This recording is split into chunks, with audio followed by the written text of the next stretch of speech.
Okay, hi, we're back. So we were just saying that the chance of getting, in this example of the binomial formula, is 0.7 times 0.7 times 0.7 times 0.3 times 0.3, 0.7 to the 3 times 0.3 to the 2, which is exactly this part of the binomial formula. So what's this part? Well, this part, this is going to be a number, and it's often a pretty large number. And what the number is about is you're multiplying by the number of orderings you can have on 3 blacks. Like 3 blacks could all come first, but they could come at the end, or they could come interspersed with reds. So there's lots of different ways that could happen. And this formula is an excellent way, well, it's the right way to count the number of orders that the 3 blacks and the 2 reds could come in. Okay? So that's what that part of the formula is for. So what I want to do now is sort of finish our example, and I guess we're transitioning into how you use it. But before we transition into how you use it, let's sort of break down the anatomy of this once more. So this is the chance, the number of ways, this whole expression here, which is also called n. It's sometimes written like that, and it's called n choose k. It's the number of basically choosing k items out of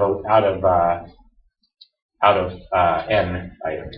So the number of ways of ordering, and by ordering I don't mean like ordering pizza, I mean putting it into different orders. The number of ways of ordering a string of k successes and n minus k failures. Or in our example, k blacks and n minus k reds. Okay? And this part is just the probability of getting k successes.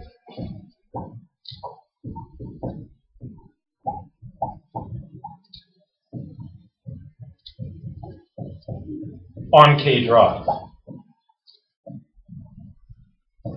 And this part is the probability of getting n minus k failures on n minus k draws.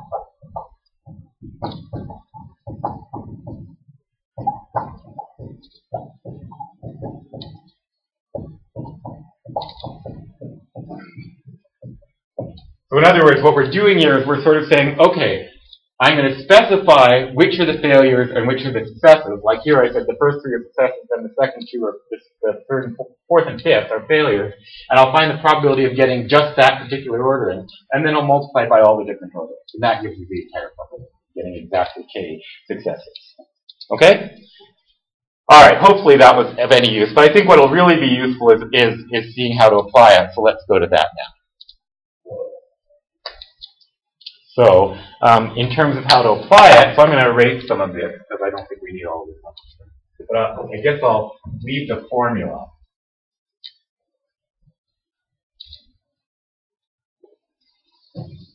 The wonders of having, I love having this on YouTube because it means I can just go ahead and erase it whenever I want, and if you needed to copy down the board, you can pause it.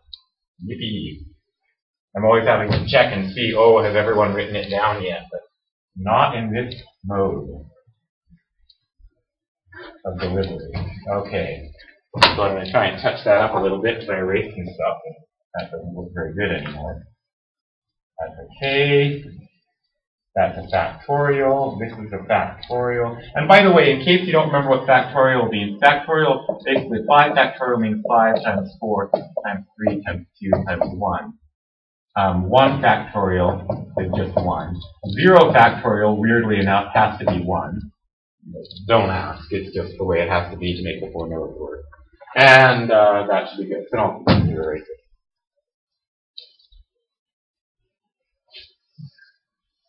So let's work this example and let's find what the probability. So in our example, okay, I think I will erase all of it.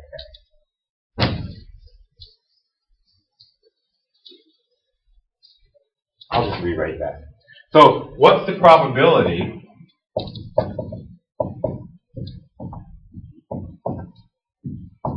the chance of getting exactly 3 black marbles when you draw 5 with replacement. So that means when I draw a marble, I look at it, write down maybe what I got, red or black, but then I put it back in. I'm replacing it. And that's what keeps the trials independent. Otherwise, if I got 3 red marbles in a row, there wouldn't be any more red marbles. So that would change the probability of getting a red marble. So they would affect each other. But this is what keeps it independent, keeps the probability constant. That's really important. The replacement is really important. Okay, so let's figure that out. So we're going to use the binomial formula. The binomial formula says it's n choose k. I'm using that other notation, but I'll spell it out in terms of factorial in a second. Times p to the k times q to the n minus k. So let's fill out what everything is. So n choose k. So now what is n? N is the number of marbles we're taking out, so that's 5. What is k? The number of successes we're looking for, which is the number of blacks, which is 3. What is p? The probability of success, which is the probability of a black, that's 0.7. What is q? The probability of a failure, 1 minus p, so that's 0.3. Okay? So now we'll just fill in everything here. So we've got, basically, this is 5 choose 3 times 0.7 to the 3 times 0.3 to the 2. Now 5 choose 3, what's that? Well, that's 5 factorial divided by 3 factorial, k factorial, and then n minus k factorial is 2 factorial. So times 2 factorial. And then that's all times, again, 0.7 to the 3. That hasn't changed, and neither has 0.3 to the 3. Okay?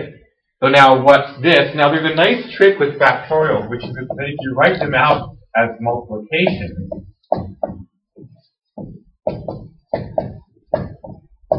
you sometimes get cancellations that make your computations easier. See how that worked? I just canceled. I'm just making sure you can see that. You can't quite, can you? I'm going to move the angle of the lens a little bit. There we go. So what I did was I wrote 5 times 4 times 3 times 2 times 1, 5 factorial on top, and then I wrote 3 times 2 times 1, 3 factorial underneath, and then 2 times 1, 2 times factorial. But then I canceled the 3 times 2 times 1.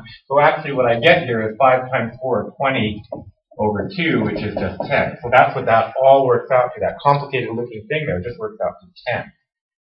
So what that 10 means is that there's 10 ways of ordering 3 blacks and 2 reds. Okay, and now we'll find the probability of each ordering, and that's by taking the 0.7 to the 3. That's a lot of computation, but I guess I can do it. I won't, 0.7 to the 3, 0.7 squared is 0.49, and then you multiply by 0.7 again, so 0.49 times 0.7 is 3.343, so that's what that part is. And then, oh, that's not to the 3. My mistake. Here's a mistake right here. That's actually times to the power of 2.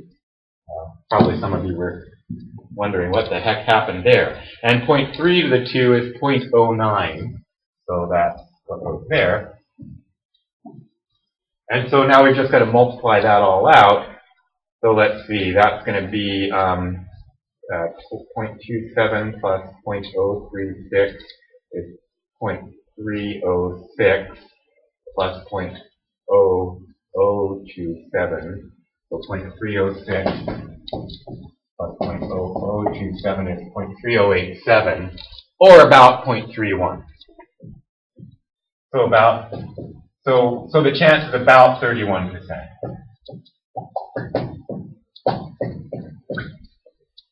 Okay?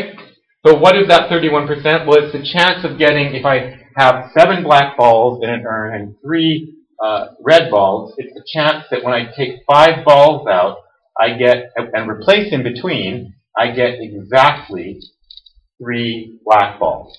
Not more, not less, exactly 3. So hopefully that helps you with your binomial formula questions, and I will give you one more. I'm going to give one more installment after this, but it'll be on another topic. See you later.